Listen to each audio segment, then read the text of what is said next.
Em nome de Jesus, Pai. E alcança aqueles que estão enfermos nessa hora. O Senhor traga saúde. Visita as pessoas que estão internadas agora nos hospitais. Amém, Senhor. Em nome de Jesus, Deus. O Senhor visita cada um, levando consolo, alívio, saúde no corpo. Em nome de Jesus, Pai. Olha por nós, por cada um dos seus filhos. A cada igreja reunida agora. Amém, Pai. Pai. Se manifesta, Deus, tendo misericórdia do teu povo nessa cidade, Pai. Aqueles que estão necessitando de transformação, de conversão, que o Senhor olhe por cada um agora e opera salvação, em nome de Jesus. Amém, Senhor, em nome de Jesus, Pai. Deus, o teu poder sendo ministrado agora em cada vida, em cada família, trazendo, ó Deus, redenção em cada vida, em nome de Jesus.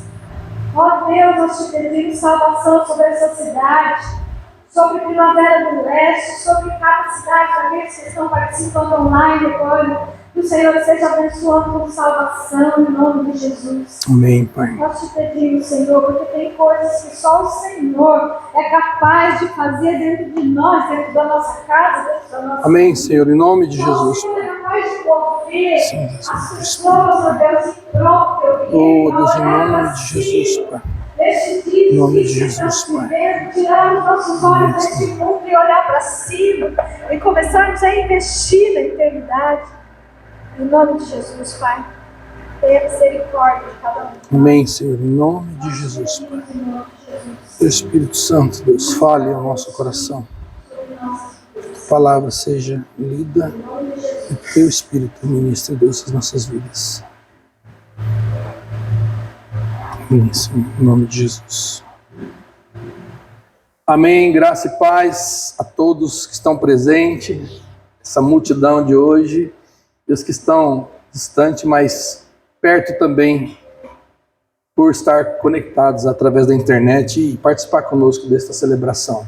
Hoje é um dia especial, estou de volta depois de uma viagem para Londrina,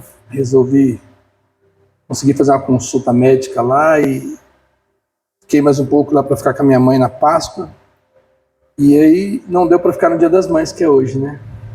Mas eu estou aqui com o coração voltado à minha mãe, em gratidão por tudo que ela fez por mim, por Deus ter me dado a senhora como a minha mãe e me ensinado tudo que a senhora me ensinou. Sou grato à senhora, Dona Conchita, conhecida como Conchita Maria Aparecida Barbosa.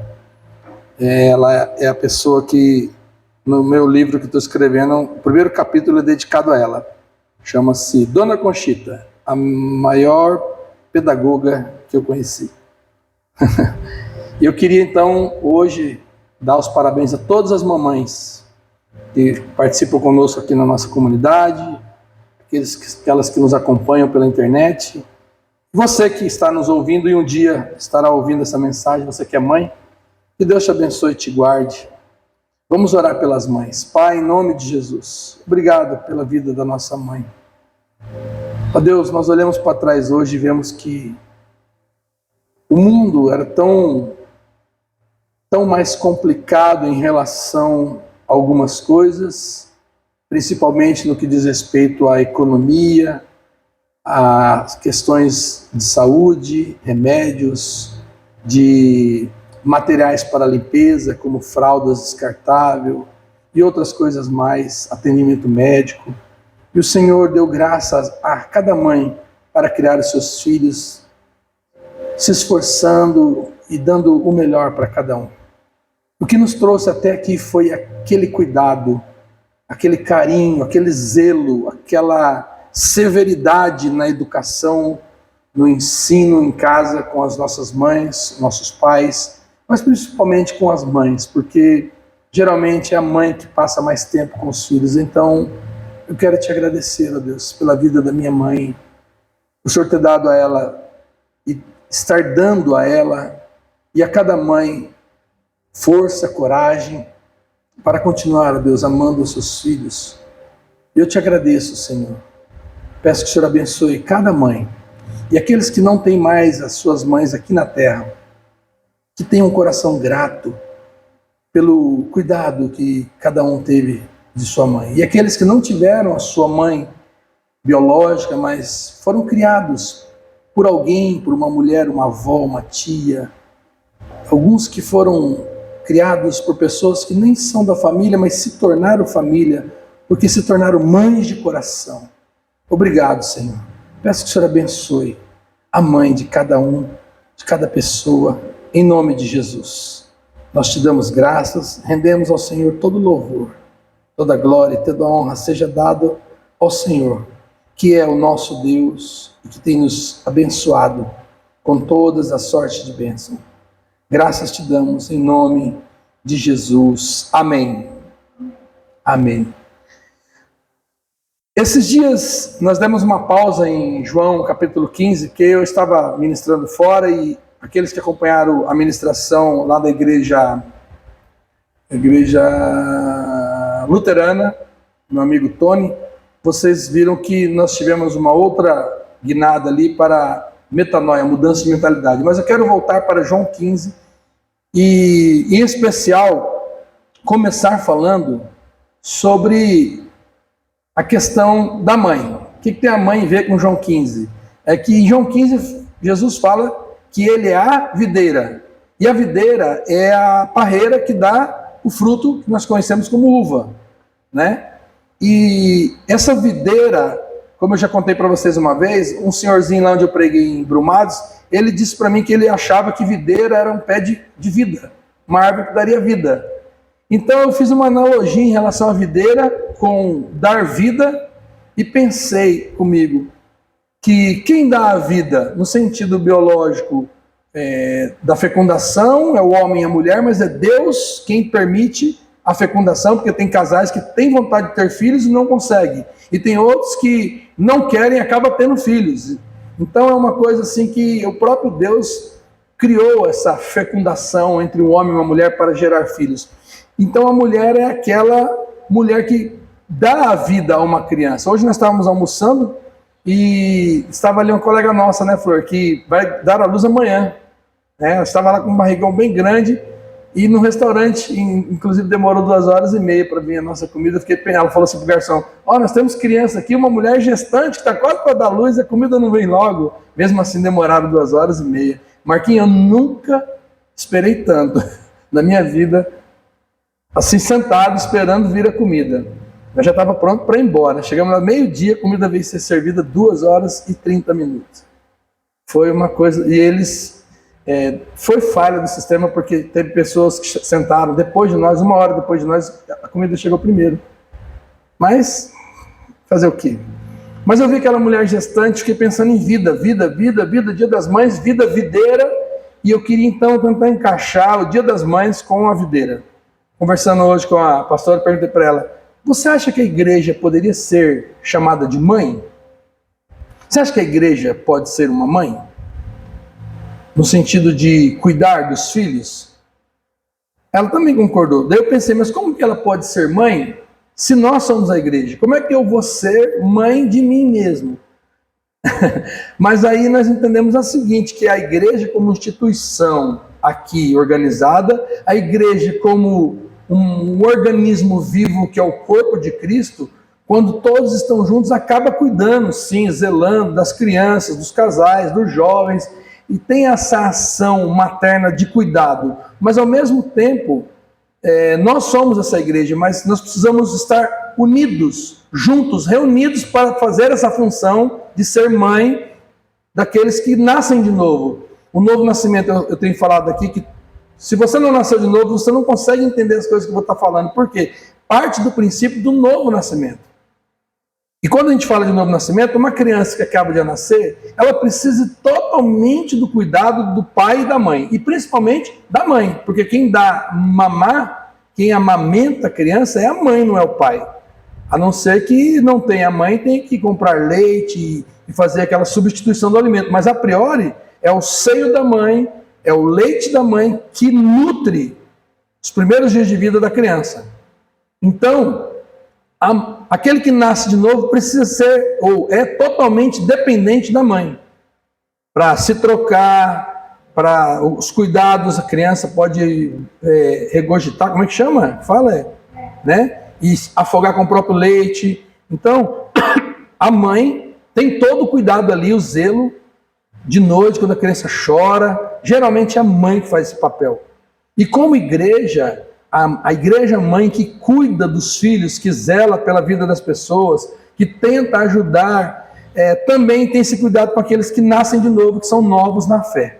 Tem que ensinar a andar, a caminhar, como que a pessoa caminha com Cristo, como que ela vai entender as primeiras letras do alfabeto cristão no sentido de fé, de esperança, de convicção, de Espírito Santo, de dons e de caminhar com a alimentação da palavra. Eu mandei um versículo para vocês aí, nós vamos para João 15, tá? Mas Isaías 49, 15 e 16, o profeta comparando o povo de Israel, olha de onde que eu tirei essa ideia para conversar com você hoje. O profeta Isaías falando que o povo estava achando que Deus tinha se esquecido deles. O Senhor esqueceu de nós. Se você quiser me acompanhar, esse texto está em Isaías 49. Isaías, capítulo 49. Nós vamos ler o verso 15 e 16, mas o 14 diz assim, mas Sião, que era a promessa sobre a restauração de Israel, no 14 diz assim, mas Sião diz, quer dizer, o povo de Sião, o Senhor me desamparou, o Senhor se esqueceu de mim. Quantas vezes a gente passa por situações assim, Marquinhos, que dá a impressão de que Deus não está se importando conosco, né? Que as coisas estão acontecendo, você fala assim, meu Deus, o Senhor podia me ajudar, e parece que Ele não está fazendo nada.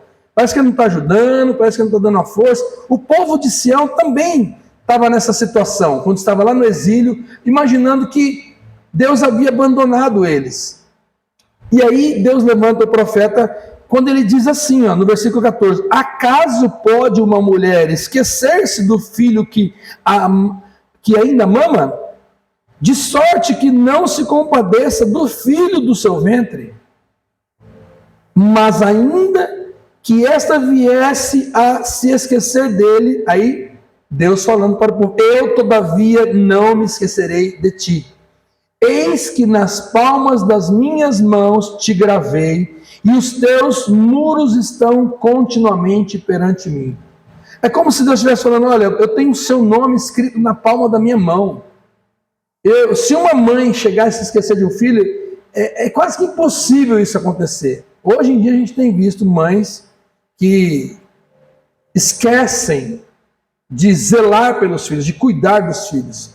Mas eu tenho conversado com pessoas, Marquinhos, e agora também lá na minha viagem, eu conversei com pessoas que tiveram experiência de ter perdido criança. E elas não esquecem, nunca mais esquecem. Uma vez que gerou a criança no ventre, mesmo que não teve a criança para criar, ela jamais esqueceu ou se esquece que ela teve uma criança e perdeu. Às vezes nem nasceu ou nasceu e morreu, jamais se esquece. E o texto aqui está dizendo que pode uma mãe fazer isso, esquecer do filho? Ele diz que é quase que impossível isso acontecer de um filho que ainda mama, um filho que gerou no ventre. Todavia, se isso acontecer, ele diz, eu jamais me esquecerei de ti. E essa palavra aqui eu queria deixá-la com você, mãe, para que você lembre que Deus, por mais que você esteja na sua missão de mãe, trabalhando, às vezes você não é reconhecida pelo seu marido, pelo seu esposo, pelas pessoas da família, porque é mais ou menos assim, né? Mulher, principalmente, faz o serviço de casa e às vezes tem gente que fala assim, sua esposa trabalha? Eu falo, não trabalha. Só porque ela não sai de casa para ir para um trabalho, mas fica em casa você, homem, um dia e faça o trabalho dela para você ver o que é trabalho. E muitas vezes as mulheres não são reconhecidas porque foi-se instituído como uma obrigação da mulher fazer todo o serviço doméstico. E nós aprendemos de tempos para cá que serviço doméstico não é obrigação da mulher. Serviço doméstico é obrigação de todo mundo que mora na casa. É um serviço doméstico para que todos aqueles que estão na casa são responsáveis por fazer. Logicamente, se a esposa, a mulher, ela não trabalha fora e passa mais tempo dentro de casa, ela vai ter mais tempo para fazer aqueles trabalhos. Mas nada impede de quem vier de fora ajudar, contribuir para que o serviço de casa fique mais leve e que ajude a manter limpo aquele ambiente, porque é o ambiente de todos. Lavar louça é coisa de mulher, não, lavar louça é coisa de todo mundo que sujou. Todo mundo que sujou teria a obrigação de lavar a louça. Mas criou-se então essa ideia de que é obrigação da mulher, mas é o serviço doméstico, é de todos que estão na casa. E um homem lavar uma louça, limpar um chão, lavar uma roupa, não faz dele menos homem, de jeito nenhum. Pelo contrário, pode perguntar para qualquer mulher. Nenhuma mulher acha que o homem é menos homem porque ele lava a louça, porque ele limpa a casa, porque ele ajuda. Pelo contrário, ela fala assim, esse é o homem que eu gosto, admiro. Por quê? Porque ele é parceiro comigo. Ele me ajuda, ele é a pessoa que não fica me tratando como escrava, como uma empregada. Um dia, conversando com uma pessoa, ela falou que tinham rompido o relacionamento com o casal e depois o homem tentou reatar o relacionamento com ela. Sabe o que ele fez, Marquinhos? Ele marcou um encontro com ela e comprou uma pizza lá, umas flores, mas na hora de conversar com a pessoa, falar assim, eu senti sua falta, queria retornar, você me aceita de novo, me dá uma chance. E ao invés de ele falar o quanto ele sentiu falta dela, ele falou para ela que sentiu falta dela lavar a roupa dele, de cuidar das coisas, da comida dela, da roupa, que ele reclamou assim, agora não tem ninguém para lavar minha roupa, para cuidar de mim. Tipo assim, eu estou sentindo falta da empregada que eu tinha, não da esposa que eu tinha, não da mulher que eu tinha, mas da empregada. E essas coisas você não precisa ter uma esposa, você pode contratar um funcionário, uma funcionária para lavar sua roupa, fazer sua comida, você compra comida, não tem problema nenhum. Mas jogar na cara da pessoa que está sentindo falta dela, não por causa dela, mas por causa daquilo que ela fazia, é como se você estivesse falando assim, você para mim é isso. Você não é uma pessoa que eu amo, você é uma funcionária que eu pago para transar com você, ter relacionamento com você e você cuidar da minha roupa na hora que eu quiser, a roupa limpa, a casa limpa e assim por diante. É só inverter o papel, você vai ver o quanto isso é desagradável, o quanto isso é ruim. Então, eu queria pegar esse texto aqui em relação a Deus, não se esquece de você mulher, você mãe. E lembrando lá da história de Adão e Eva, eu perguntei para a pastora também hoje, quem te ensinou a ser mãe? Você aprendeu um pouco vendo quem? Ou quem te deu as primeiras coordenadas? Ela falou, minha mãe. Pois é. Ou tem algumas pessoas que aprendem com a própria mãe, vó, tia, ou a irmã mais velha que está cuidando do irmão e vai aprendendo. Por quê? Porque a gente tem um referencial, a gente tem alguém fazendo aquilo que nós um dia poderemos fazer, seja com filho, seja com sobrinha, né? Você não sabe, eu não sei o que fazer, você sabe porque você viu alguém fazendo ou com você ou com uma outra pessoa, ou você tem pessoas mais velhas da família que te ensinam, é assim que faz, né? Por exemplo, se deixar o Marquinhos cuidando da Agnes, ele vai querer pegar um lanche, bater no liquidificador e dar para ela tomar de mamadeira. Nós homens temos esse costume, a criança vai comer o que a gente está comendo. Aí a mulher já tem um pouco mais assim, de sensibilidade, sabe que criança precisa de um mingauzinho, uma criança pequena não vai comer um lanche, né? E sabe qual é o tipo de comida, o tipo de roupa. Eu lembro quando o Daniel nasceu, que eu fui trocar ele e nós tínhamos, como que chama aquilo, amor? Mijãozinho, né? De vestir, sabe aquele roupinha de recém-nascido? E aí estava folgado para ele assim, tinha que dobrar aqui na parte do elástico, tinha que dobrar e fazer assim, pôr uma fita. Nós já estava na fase de não usar, como é que chama? O alfinete, né? É alfinete não? É alfinete, né? Quem usava na fralda assim, você vê? Hoje em dia não tem mais nada disso, né? Mas a gente não estava usando alfinete nessa parte da roupinha, ela dobrava assim e colocava uma fita. E quando tinha a fita branca e a fita azulzinha. Como que era? Eu sei que eu pus a cor diferente, né? Tipo, o mijãozinho era azul, tinha a fita azul para pôr para não ficar destacado. Nós não nunca preocupar com a cor, Marquinhos? O que eu fiz? Meti a fita branca em cima da roupa azul. A hora que ela olhou, eu pensei, vai me elogiar. Ela não estava tomando banho, troquei o menino, tinha trocado, ele tinha feito 2, né? Troquei o menino, limpei, pus a fralda, pus o mijãozinho. A hora que eu vi ela fazendo um dia, pôr na fita, dobrei o negocinho e meti a fita. Ela chegou, a primeira coisa que ela olhou foi a fita. Amor, que é isso, ali? O quê? Mas para que você pôs essa fita? Eu falei, mas não é para pôr a fita? Eu falei, não essa cor. Eu falei, meu Deus do céu, cara. Então, a gente não tem esse lado materno que eu acredito que Deus colocou isso na mulher, com essa coisa da maternidade, e também colocou como instinto animal nas fêmeas. Porque quando o animal dá cria, na primeira cria, ele já sabe o que fazer sem nunca ter visto. Né? É impressionante, né, Marquinhos? Eu não sou muito de vivenciar isso, mas quem mora em sítio, que vê o gado dando cria, o cachorro, o animal que tem ali a criação, sabe isso, assim, já viu isso muito, mas eu que nunca tinha visto, primeira vez que eu vi uma cachorra que nós tínhamos lá na chácara, deu 10 cachorrinhos, Marquinhos, e ela fez, assim, uma habilidade para pegar o filhote, pôr na posição ali sem machucar por baixo dela, morder o cordão umbilical, né? Cortar com a boca e ficar lambendo o bichinho assim para tirar aquelas coisas que nascem ali, né? De placenta e tudo mais. Eu fico pensando, quem ensinou aquele bichinho a fazer isso? É o instinto animal. Mas nós que cremos, nós sabemos que foi Deus que colocou tudo isso no mundo animal, no mundo vegetal, em todos os mundos.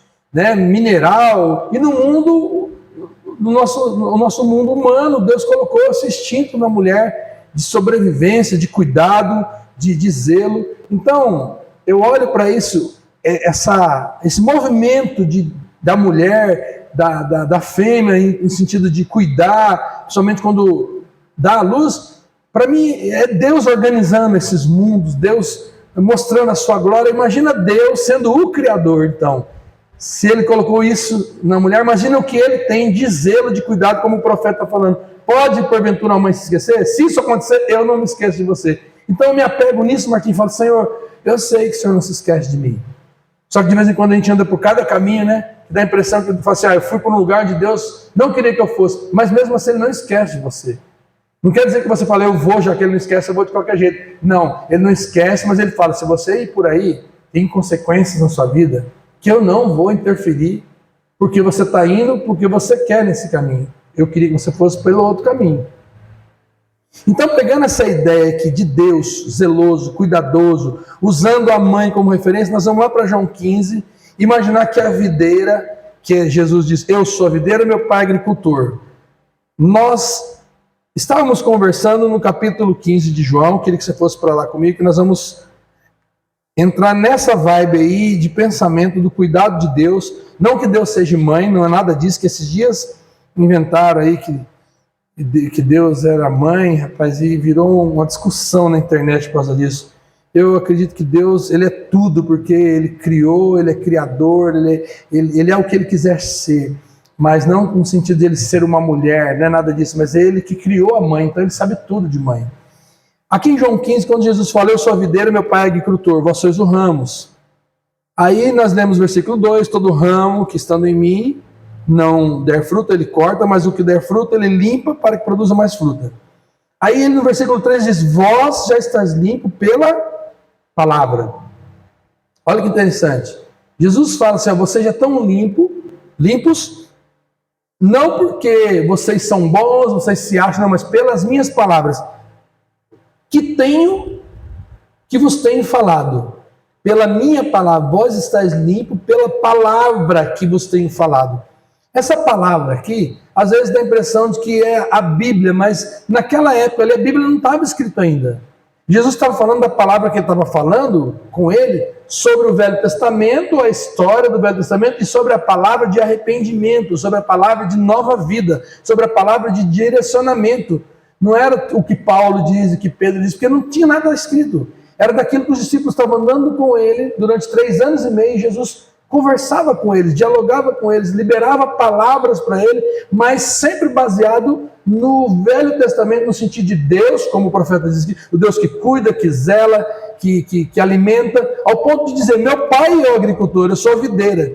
Então esse agricultor é que vai cuidar da videira, e eu como videira vou cuidar de vocês, são os ramos, mas para isso vocês têm que estar em mim, conectado em mim.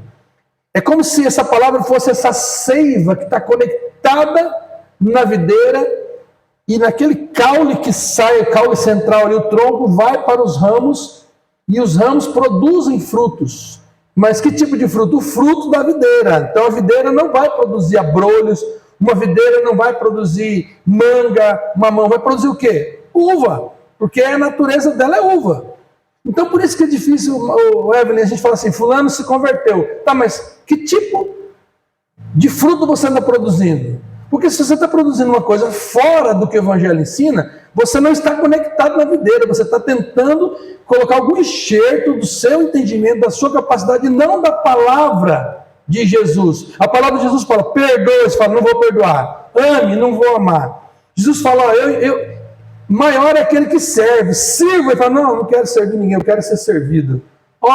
Contribua, coopere, ajude, socorra alguém. Não, eu não quero fazer nada disso. Então você está tentando viver algo diferente do que aquela videira, a seiva está produzindo em você. Então o seu fruto, Jesus vai falar assim, certa feita, pode porventura uma árvore má produzir bons frutos? Ele fala, não tem como. Para produzir bons frutos tem que ser uma árvore boa. Então eu tenho que buscar, Marquinhos, produzir aquilo que a seiva dessa videira está me ensinando. E por isso Jesus fala, vocês já estão limpos pela palavra que eu vos tenho dito, vos tenho falado. Versículo 4, a continuação aqui, ponto e vírgula. Permanecei em mim e eu permanecerei em vós. Como não pode o ramo produzir fruto de si mesmo? Ele está dizendo, você mesmo não consegue produzir fruto de você mesmo. Ele está dizendo que não é possível fruto de si mesmo, se não permanecer na videira. Assim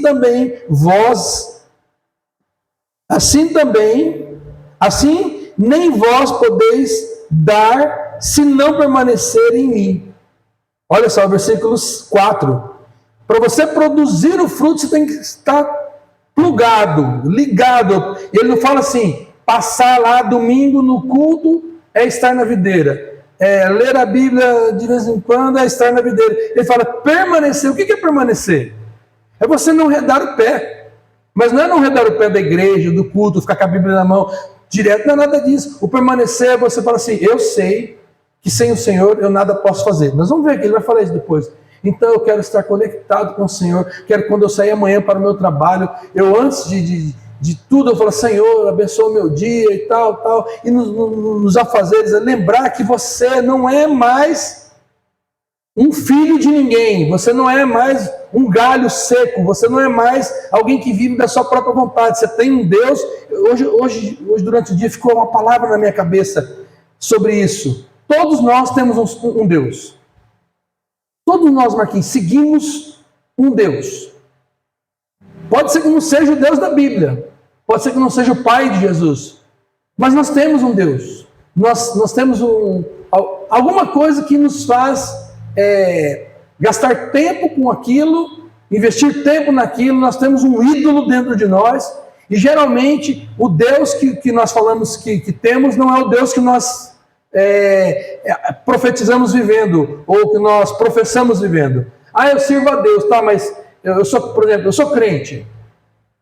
O que você faz que as pessoas de fora olham para você e para mim, identifiquem que nós somos de Jesus? Qual é a característica mais forte sua que alguém olha e fala, esse é o filho de Deus, esse é cristão?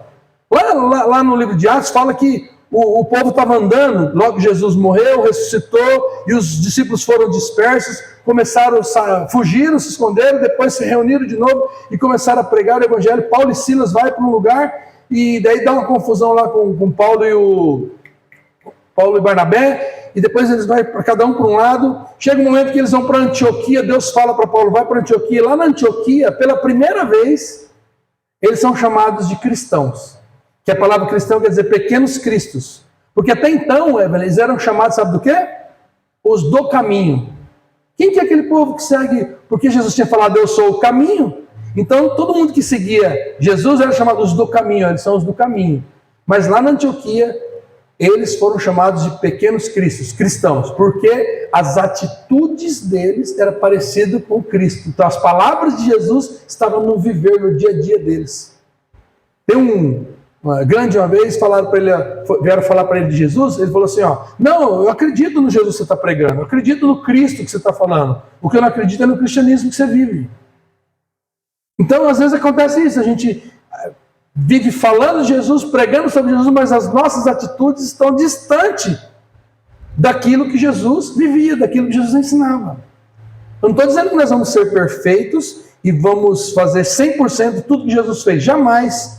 mas nós somos chamados a sermos imitadores dele. Por isso que Paulo diz, sede meus imitadores, como sou de Cristo. Jesus fala, sede meus imitadores, como sou do Pai. Então, se aproxime de pessoas que levam você para próximo de Cristo, mas geralmente, alguns cristãos preferem ir para uma balada e um show que os afasta da presença de Deus, da comunhão com Deus, e começa a curtir algumas coisas que os frutos daquela atitude não tem nada a ver com o cristianismo que ele vive dizendo de boca para fora. E acaba caindo num descrédito.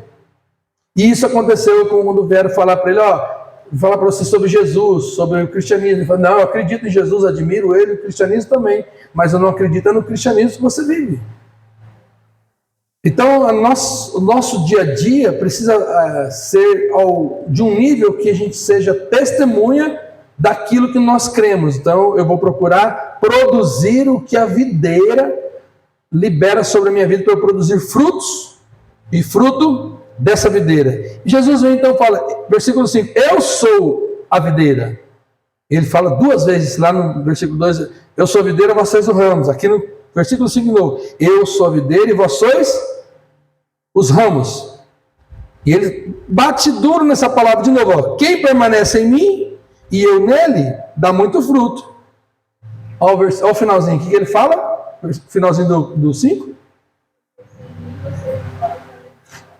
Evelyn, Jesus falou isso, então não adianta eu querer provar o contrário, não. Eu vou conseguir fazer as coisas. Você não vai conseguir fazer nada que seja parecido com a videira sem ele. Arranca um galho de uma videira e fala para produzir fruto. Não vai produzir. Inclusive, você sabia que pé de uva, como que planta uva? Você viu como é que planta uva? Quem sabe? Você já plantou uma semente de uva? Eu também nunca vi alguém falar, me dá uma semente para você plantar uma uva. Eu lembro que meu pai, quando foi plantar lá, ele pegou uma muda de uma videira.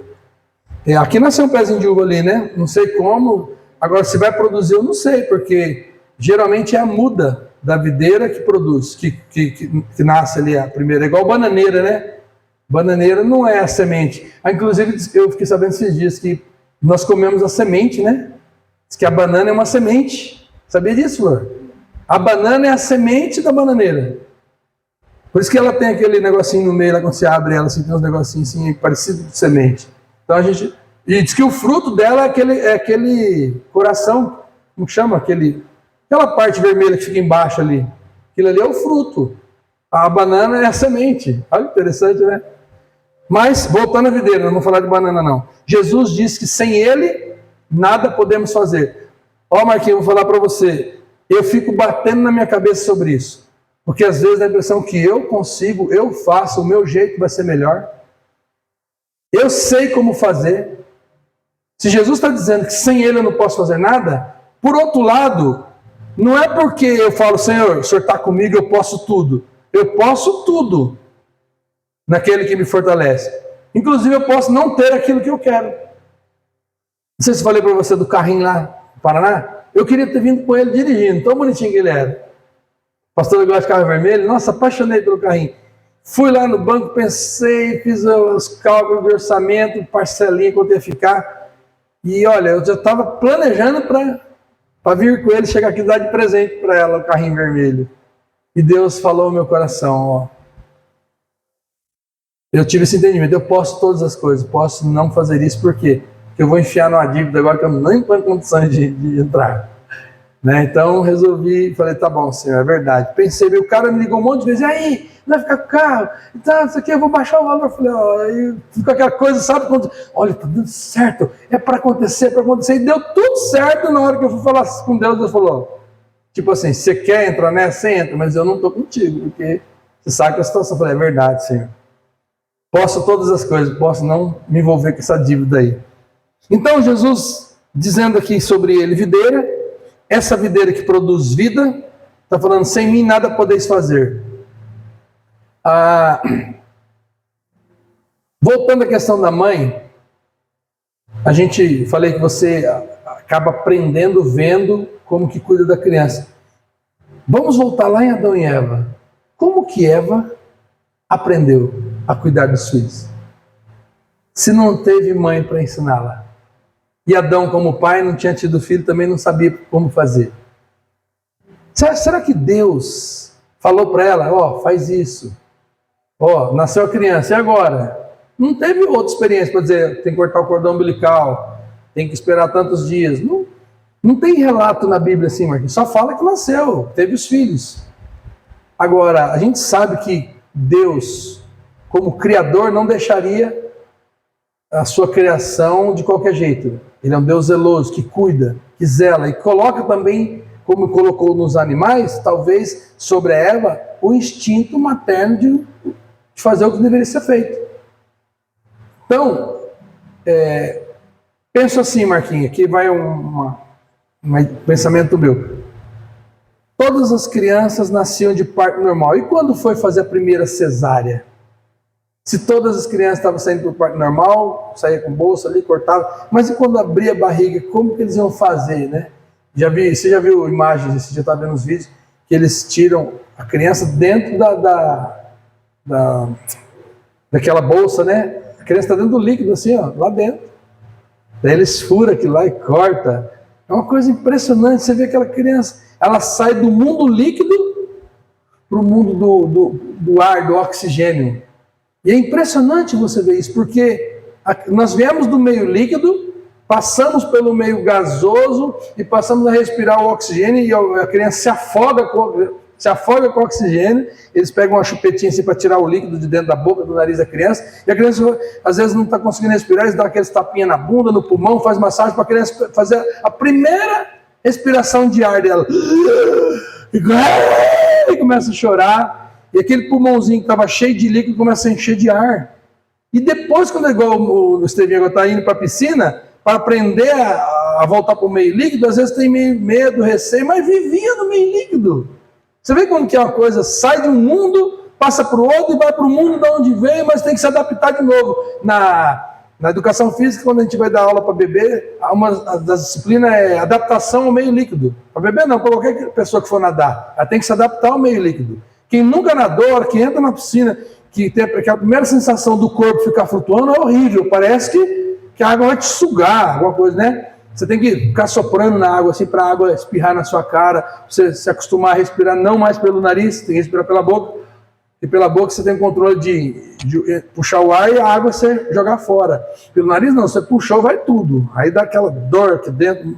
Então, eu fico imaginando que Deus cuidou, ensinou, deu orientação para Eva ali, os seus filhos. O que isso me mostra? Me mostra que esse Deus aqui que Jesus fala, meu pai é agricultor, eu sou a videira verdadeira. Esse agricultor zela da videira, zela dos ramos, assim como ele zelou da criação desde o princípio, cuidando de Adão e Eva, cuidando do jardim com eles, depois de tudo acontecido, cuidando de Noé, providenciando a arca, falou, construa uma arca aí que o negócio vai ficar ruim. E Deus demonstrou ali o cuidado dele, paterno, amoroso, é como se a arca fosse um útero. Falou assim, ó, vai acabar tudo, não, mas eu tenho um lugar protegido para vocês, e você vai construir. Aí eu vou para esse versículo aqui que Jesus fala, sem mim nada podeis fazer. Se não fosse Deus, Noé não teria conseguido construir a arca. É como se Deus falasse, se eu não der as dicas para você, não adianta construir um barco, o barco vai virar e vocês vão morrer afogados. Mas faça de acordo. A Bíblia fala que Deus deu todas as medidas, Marquinhos. Lembra que você estava construindo seu home, como chama? O trailer. Você foi comprar madeira naval, né? Você teve que comprar a medida certa, lixar e tal, não sei o quê. Então Deus falou para Noé, construa uma arca. Como assim? Pega a madeira, falou o tipo de madeira, a medida, e ele construiu do jeitinho que Deus colocou no projeto. E no final a Bíblia diz que Deus falou para ele que era para betumar, passar betume, que é o piche, né? Parecido com o piche, por dentro e por fora. Olha que revestimento. Por dentro e por fora. Não era só no vãozinho aqui, era para betumar por dentro e por fora. Só que quando Noé entrou na arca, a Bíblia diz que Deus fechou a arca por fora. A última ação foi de Deus.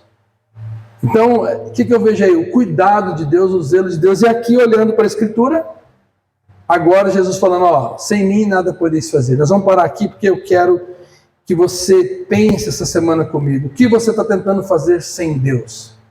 Tentando fazer do seu jeito. Tentando fazer para agradar as pessoas, mas que vai contra a palavra do Senhor.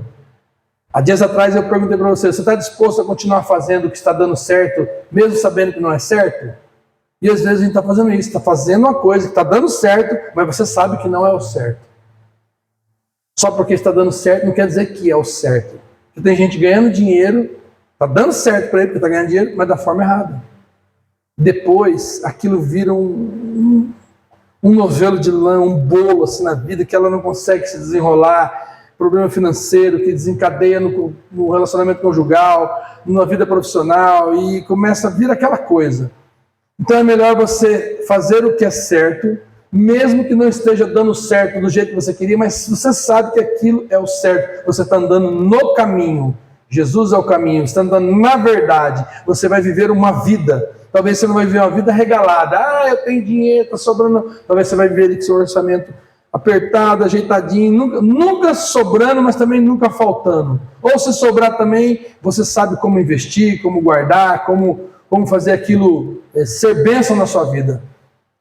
Eu queria que você pensasse comigo sobre esse último versículo que eu li. Versículo 5, nós vamos parar por aqui. Eu sou a videira. Jesus reafirma isso que nós já vimos no 1, 2, 3, 4 e no 5. Eu sou a videira. Vós sois os ramos. E ele colocou essa situação. Não tem como nós sermos a videira, não tem como nós sermos agricultor, nós somos ramos. Se nós permanecermos nele, ele falou assim, quem permanece em mim e eu nele, são duas condições. Eu permanecer em Cristo e Cristo permanecer em mim. Como que ele permanece em mim? Quando eu estou nele e começo a cumprir a sua palavra. A palavra que ele falou, vós já está limpo pela palavra que eu tenho falado. Esse dá muito fruto. Quem dá muito fruto? Porque permanece em Cristo, na videira. Porque sem Ele, nada podemos fazer. Jesus disse, sem mim, nada podeis fazer. E dá a impressão de que Jesus não está 100% certo nisso, porque você vai vivendo a sua vida do seu jeito, e você fala, está dando certo, mas não está do jeito que Jesus queria que você fizesse. Isso dentro do casamento, dentro da vida profissional, você com você mesmo, você com os outros, você começa a ir pelo fluxo da sociedade, do mundo politizado, tipo essa palavra aí hoje está na moda, como que chama quando fala que a maioria escolhe? Democracia, né? A democracia tem que fazer aquilo que a maioria quiser. Quero terminar com você fazendo a seguinte pergunta. Você já viu a frase que diz assim, a voz do povo é a voz de Deus? Já ouviu? Vox populi. Daí vem aquela palavra vox populi, a voz do povo. Voz da população, é a voz de Deus. Será que é isso mesmo? Será que o que a maioria fala é Deus que quis que eles falassem? É a vontade de Deus? Aonde que eu paro para fazer esse raciocínio, Marquinhos? Quando Jesus foi ser julgado diante de Pilatos, a Bíblia diz que trouxeram o chefe de uma facção. Você sabia que Barrabás era chefe de uma facção? Já leu o texto lá? Um dos principais do mundo deles lá de crime, que estava preso e ia ser condenado.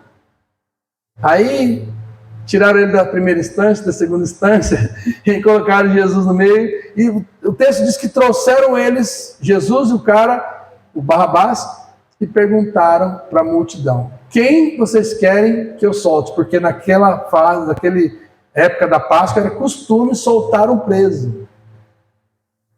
Quem que eles iam soltar? Qualquer um outro, menos Barrabás. O Barrabás estava condenado. Mas Jesus chegou trazido pelos líderes religiosos.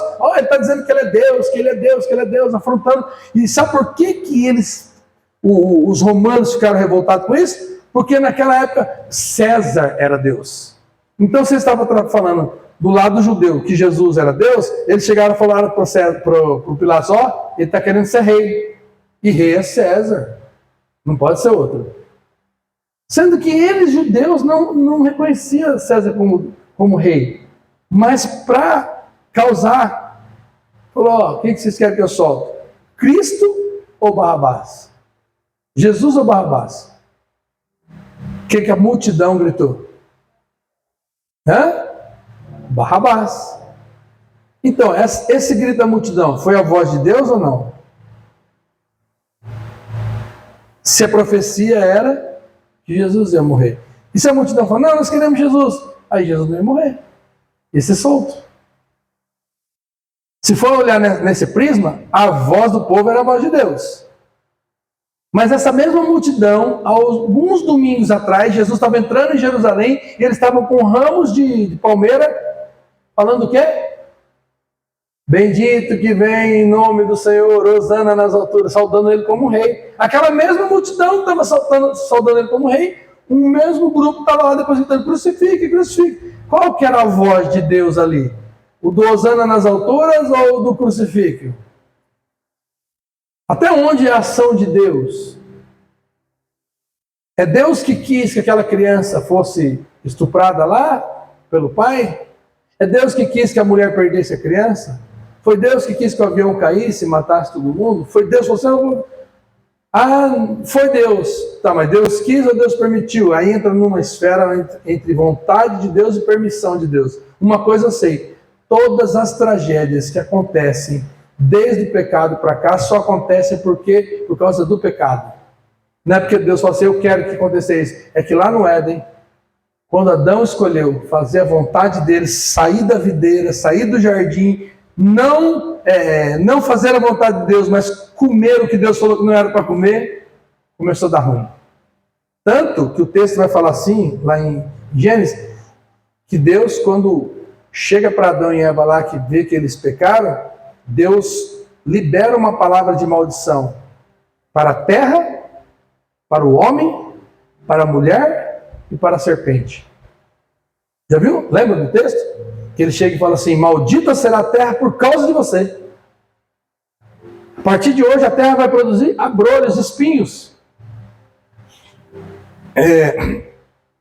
E você, o seu tempo de vida vai ser diminuído. Ele fala isso para Adão. Ele fala assim, e do suor do teu rosto comerás o teu pão. Você vai ter que ralar para você se manter. Vira para a mulher e fala, ó, por você ter dado ouvido à serpente, você vai aumentar sobremaneira as dores de parto. E o seu desejo será para o seu marido, e ele te dominará. Aí ele vira para a serpente e fala, e você rastejarás o ventre e comerá pó da terra. Então foi uma palavra para o planeta Terra, para o homem, para a mulher e para a serpente. Tudo isso por causa de uma desobediência, de um desejo de fazer sem estar com ele. Porque o que Adão fez, Adão e Eva lá no jardim, foi, eu não preciso dele, eu faço do meu jeito. Ele quis ser independente de Deus. Se Deus falou para não fazer, aqui Jesus está falando, sem mim nada podeis fazer. Às vezes a nossa atitude é o quê? Não, eu consigo fazer sem o Senhor. Eu dou um jeito, eu sei. Eu sou bom nisso. Quanto tempo eu já estou fazendo? Tá, mas está dando certo? Tá. Mas é o certo? Não.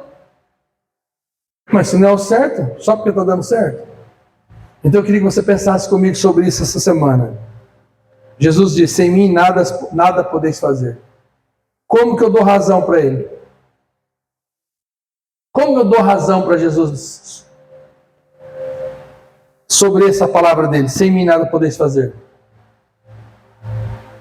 É quando eu chego diante dele em oração e falo, Senhor, eu tenho que fazer algumas coisas e eu não queria fazer sem o Senhor, porque eu sei que sem o Senhor eu não dou conta de fazer. Eu não dou conta de ser um bom marido, eu não dou conta de ser um bom empregado, eu não sou um bom patrão. Eu preciso que o Senhor me ajude e eu quero fazer do seu jeito. E afinal de contas, eu sou um ramo para que eu produza fruta aqui na terra. Nós vamos chegar lá no versículo 7, quando ele fala, se vós estiveres em mim e eu estiveres em vós, pedireis tudo. Aí você fala assim, então eu posso fazer qualquer coisa? Sim, segundo a videira. Porque se você é ramo da videira, você não vai produzir abacate. É a uva. Eu queria que essa semana você, junto comigo em oração, buscássemos o Senhor sobre isso. Você em casa, Senhor, quantas coisas eu já fiz do meu jeito, tentando fazer da minha força, do meu entendimento, segundo as minhas emoções. Eu estou sentindo. Eu já vi gente falar assim, não estou sentindo de orar, não estou sentindo de contribuir. Quando você vai pagar o aluguel, comprar alguma coisa, você não precisa sentir, você vai lá e paga, porque senão seu nome fica enrolado. E às vezes nós temos que esperar sentir nada. Nós temos que buscar do Senhor a vontade dEle. E eu peço agora, Senhor, que a Tua vontade prevaleça na minha vida, em nome de Jesus. Que o Teu querer prevaleça na vida de cada um dos irmãos que está aqui e estão nos ouvindo em casa. Que nós possamos plugar a nossa vida no Senhor, pararmos de querer fazer do nosso jeito, andar nos nossos próprios caminhos, nas nossas próprias emoções, mas em nome de Jesus, Pai, tenha misericórdia de nós, tenha misericórdia de mim, perdoe os meus pecados, as minhas falhas, Senhor. Não me deixe produzir por mim mesmo aquilo que eu sinto e que quero, mas produzir aquilo que é a videira verdadeira, que é Jesus. Diante da sua seiva que é injetada em mim como um ramo, e que eu permaneça no Senhor e reconheça que sem o Senhor nada posso fazer. Faça isso na vida de cada um que está em casa, aqueles que estão nos ouvindo, e nós estamos aqui, Senhor, nessa noite, pois o Senhor é poderoso. A palavra diz que o Senhor é quem efetua em nós o querer e o realizar. Que o nosso querer seja cumprir a Tua vontade, em nome de Jesus. Abençoe todas as mães que estão conosco. Obrigado pela vida da nossa mãe. Abençoe a vida do Sérgio, Pai.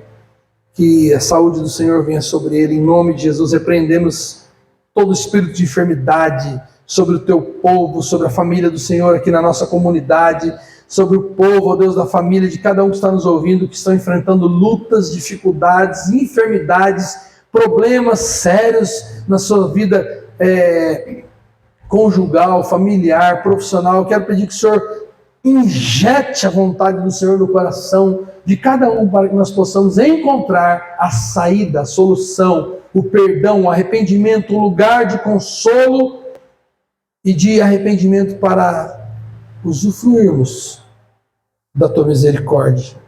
É o que eu te peço, Pai. Em nome do Senhor Jesus. Obrigado por essa noite. Obrigado pela Tua palavra. Obrigado porque vimos aqui mais uma vez que sem o Senhor nada podemos fazer.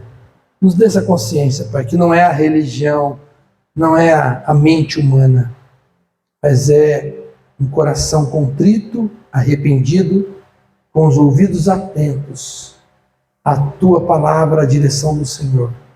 Faça isso em cada um de nós. Nós te pedimos em nome do Senhor Jesus. Amém e amém. Glória a Deus. Obrigado pela sua presença. Você que estava conosco aqui, Deus te abençoe. Boa